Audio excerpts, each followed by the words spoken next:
I'll get right into it.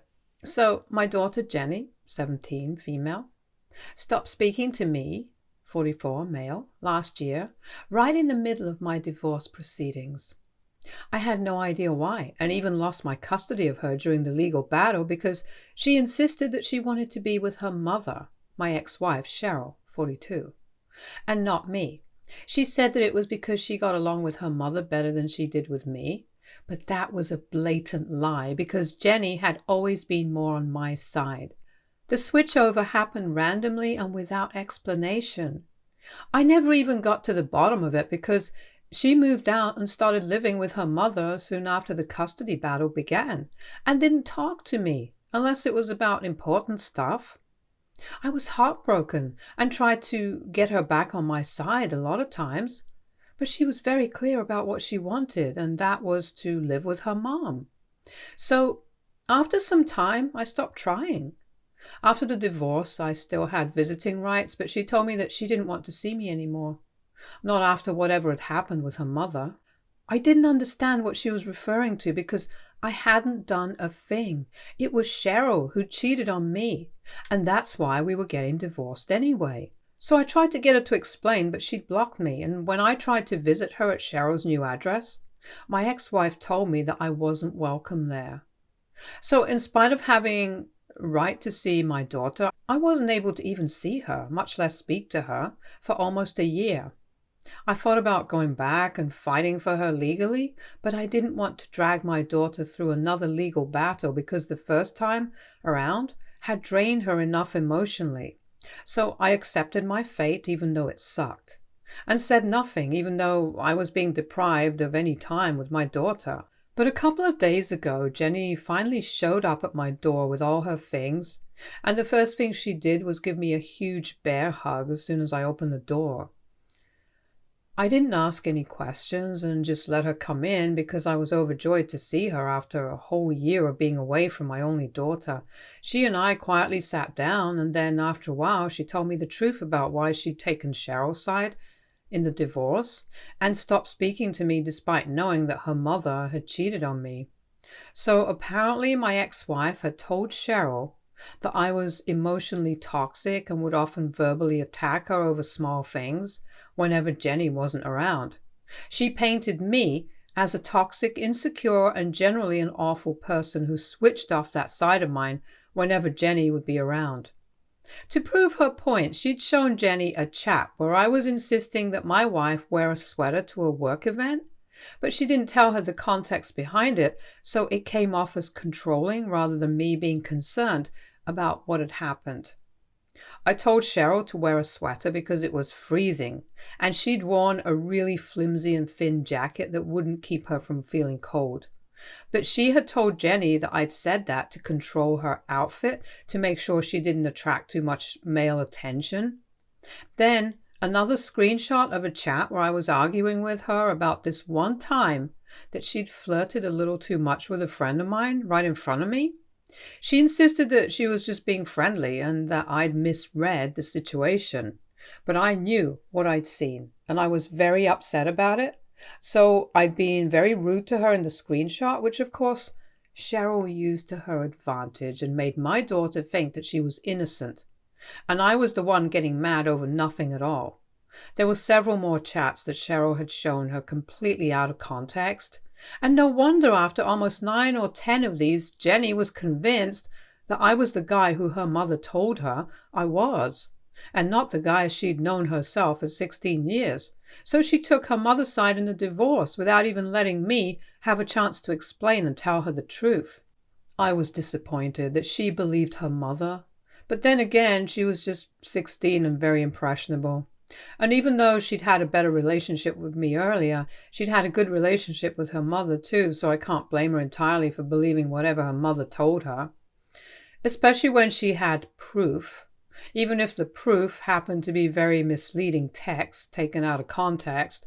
And of course she had a lot of things to say about me that weren't available in the form of text either. After telling Jenny all of this, she convinced her that she'd cheated on me just because I'd driven her to it. She'd had an affair with a co-worker of hers, and I'd caught her after almost 7 months because she'd forgotten to take her phone when she went to use the toilet one day. That was the end of our marriage, and even up until that point, Jenny was on my side.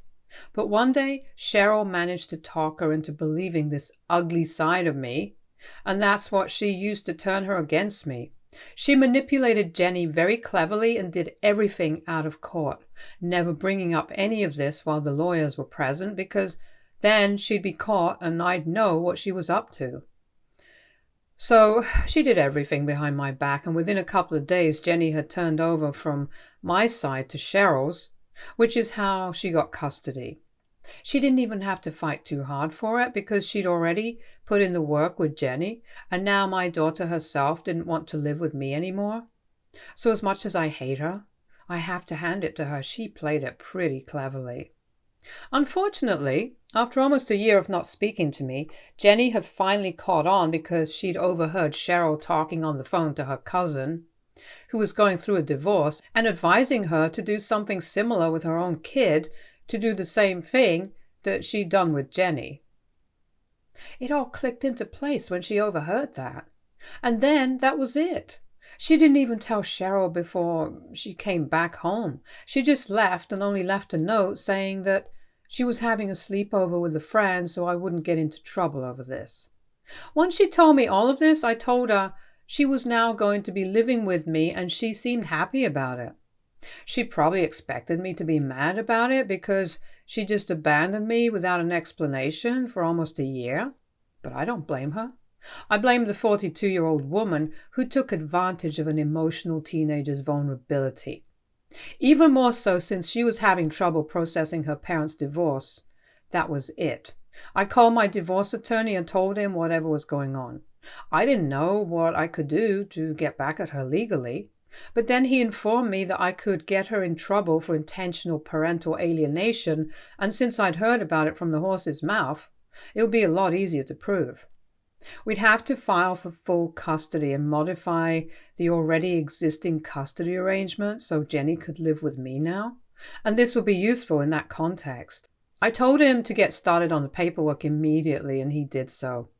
Once 2 days had passed, Jenny told me that she'd received several calls from her mother asking her where she was because she'd already made calls to her friend's house to ask about when the sleepover would end, but she was not there.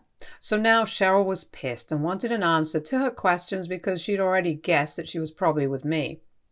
I decided that there was no point in trying to hide it from her anymore, since she'd hear from my attorney in a couple of days anyway.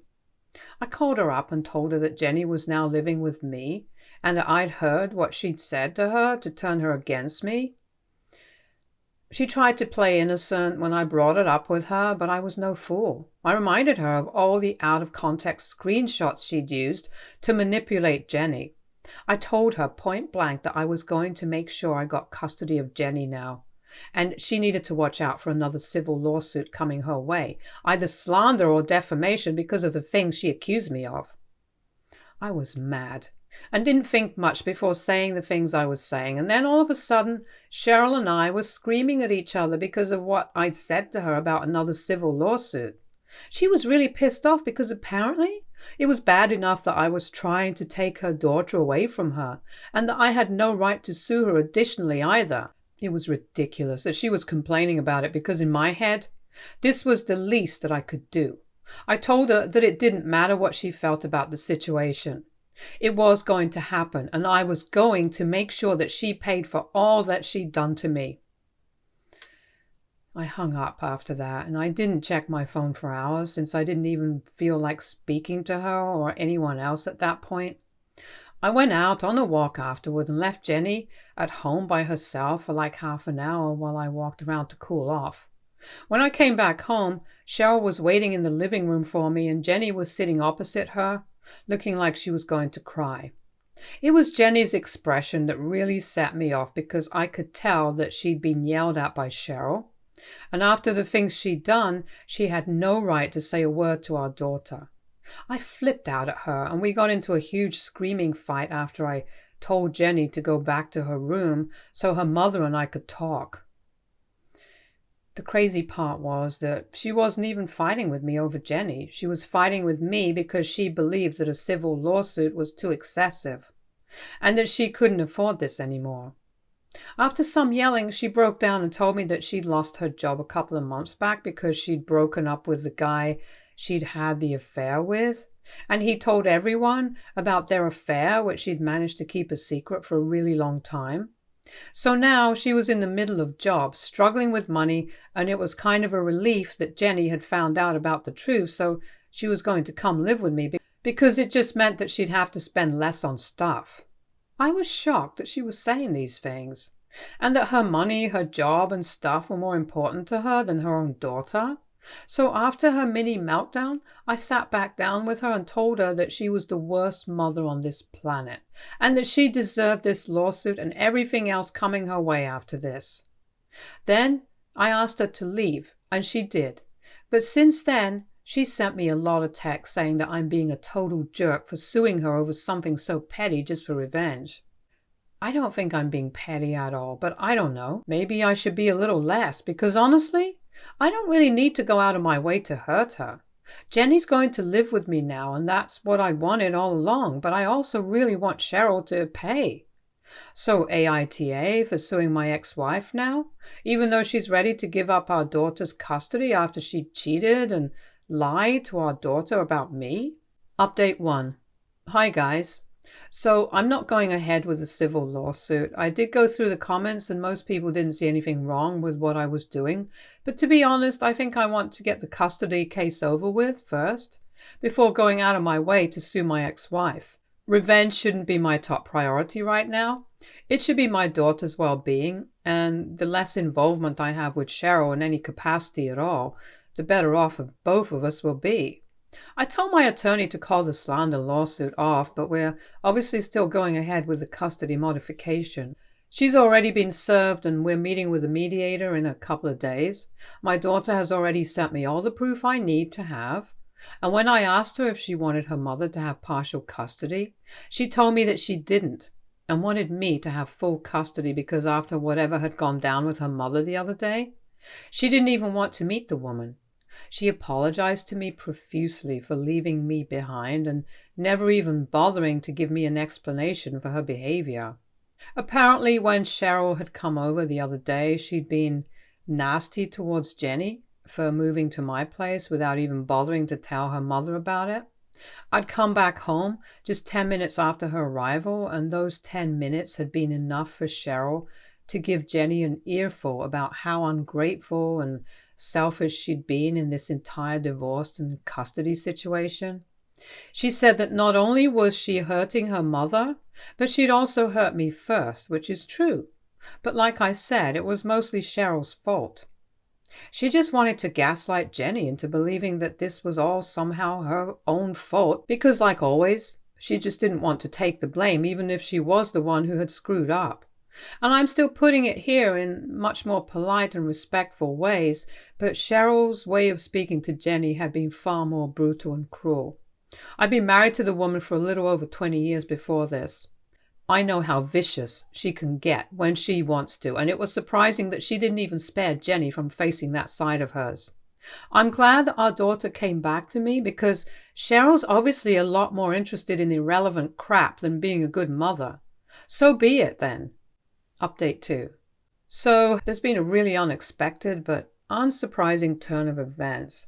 Cheryl decided that she wanted to give up custody of her daughter altogether.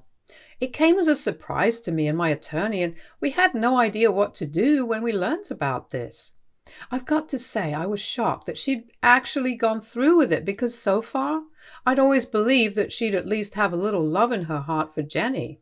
Not anymore, though. She wants nothing more than just to live on her own and save money.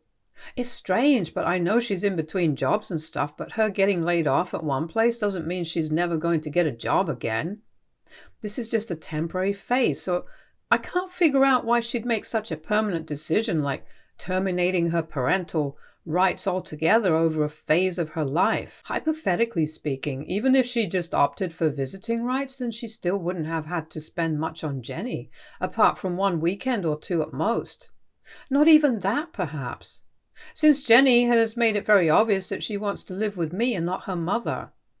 It's crazy how she's ready to just abandon her daughter, and I have a nagging feeling that there's more to this situation than she's letting us in on. Cheryl worked in a very well-reputed firm and was a department head. So she got paid pretty well, and 3 months without a job isn't enough to make her broke or whatever. She used to be big on savings as well, and unless she went out of her way to live a spendthrift lifestyle in the past year, she couldn't have possibly spent all her savings and run herself to the ground. It doesn't add up. And I know she maintained the same normal standard of living after our divorce as well, since Jenny has lived with her mother for a year. And she confirmed that Cheryl didn't suddenly start living like a millionaire after the divorce. I have my doubts and theories, but they're all unlikely. For now, I'm guessing that I just have to thank my lucky stars that I get to have full custody of Jenny without having to go through the trouble of yet another legal battle after last year. I don't think any of us wanted it, so in a way, this is good for us. Weird, sure, but okay. Update 3. Hey everyone. So, Cheryl signed away her rights today. It was emotional, tense, and really awful, but it's done now. Jenny's been upset the entire day, but there's not much we can do. Cheryl did hug and kiss her daughter on the forehead one last time before leaving, but it was the last time, foreseeably. I don't like Cheryl, and I definitely don't trust her after all the things she's put this family through. But even then, she was a major and important part of this family for a really long time. And even though she did a lot of things wrong, it's hard to forget the good times. I feel bad, as does my daughter, but we're there for each other, and we're going to hope that we make it through these tough times together. I don't know what to say anymore, because even though I'd been building it up in my head and preparing myself and Jenny for this day mentally for a while now, I didn't know just how hard it would hit us when it finally happened and was done with. It feels weird. Jenny isn't going to be Cheryl's daughter anymore legally, but well, that's how it is then. I don't know what to say or how to feel about all of this, but my feelings come second right now. I'm mostly just worried about Jenny. She's too young and vulnerable to be going through all of this at her age. It just doesn't feel right to me. Update 4. Hello everybody. So I have big news for everyone who's been following our story. And by big news, I don't mean happy news. It's big in a way that makes you want to scream out of frustration. I met with a friend today who's Cheryl's second cousin. We didn't find out about the connection until after we started dating because Cheryl isn't very close to her family. She was raised by her mother, and this friend of mine was related to her on her dad's side, who had passed away when she was 7. Anyway, we'd gone to high school together, so that's how we were friends from even before I knew Cheryl. We met for lunch, and I tried not to talk about Cheryl or Jenny or the situation between the three of us, but it just came up organically when my friend asked me how I'd been doing emotionally, and I ended up telling him all about the kind of emotional whirlwind I'd been through in the past couple of weeks. I hadn't talked about these things in detail to any of my friends because it felt too personal and too upsetting to discuss. I talked about it with my parents, but everyone knows that's not the same as discussing it with a friend and my attorney. He's a friend, but he's also a lawyer, so it was hard to have a heart-to-heart talk with him about things like these without it turning into a discussion about our next step legally. So this was pretty much the first time I talked about this with a friend. God, I'm so lucky that I did. When I started telling him how Cheryl gave up custody of Jenny and signed her rights away because she lost her job and wanted to save money, he started looking really confused, and I had to stop to ask him why. So he told me that the reason he'd asked me how I was coping with the divorce was because he'd seen Cheryl's posts on Facebook accounts where she was vacationing on some beach with her boyfriend. He figured that that's what I'd been talking about, but I'd gone the other way, and that's how we figured out that Cheryl had played me for a total fool. In all probability, she hadn't lost her job, and neither had she been broken up with by her boyfriend. It was all just a really cheap, sickening and pathetic strategy to get me to take Jenny back so she could live child-free. I couldn't believe my eyes when my friend showed me posts of her smiling and laughing happily with her boyfriend on a yacht. Certainly not how a broke person in between jobs would be behaving. I couldn't have seen those posts by myself because I'm blocked, and so is Jenny. And during the divorce, all our common friends had picked my side because, duh, she cheated on me.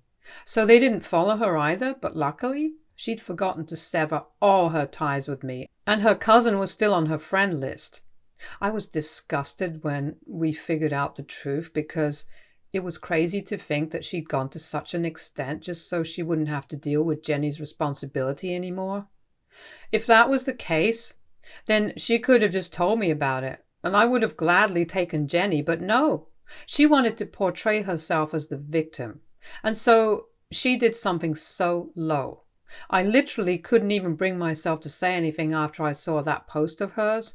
And my friend and I just sat in silence at our table for a while as I tried to process this. I tried to make up excuses for her in my head, but I just couldn't. I'd done enough of it for her in the last few months, but I just couldn't excuse this behavior, not after she voluntarily chose to hurt Jenny just so she could have her fun. I remember how emotionally devastated Jenny was the day she signed away her rights as a parent, as if that wasn't bad enough. Now I find out it was nothing but a huge lie that she told us to cover for herself. I don't know what to do now, especially because I know I have to tell Jenny. I owe her the truth, and I know it's going to break her heart, but the girl needs to know. Update 5. I told my daughter about the truth just a couple of hours back. I'm surprised that she's dealing with it so well, and it feels like she's grown up overnight. After I told her the truth, she just shrugged it off and said that it didn't matter to her anymore. She'd already cut herself off from her mother the day she left home to come back to me and apologize. And the day Cheryl signed away her rights was pretty much the last straw for her, so now it doesn't matter to her what she does and what lies she tells us. If she wanted to get rid of us so badly, she should have just told us the truth. It's not like Jenny would have tried to force her way into Cheryl's life, and neither would I have asked her for child support or anything. I earn well enough on my own and had been supporting our family for a really long time before Cheryl started working. So that's it, I guess. We're not going after her or anything. We're just letting this all go. Stay tuned for more stories from our girl relationships.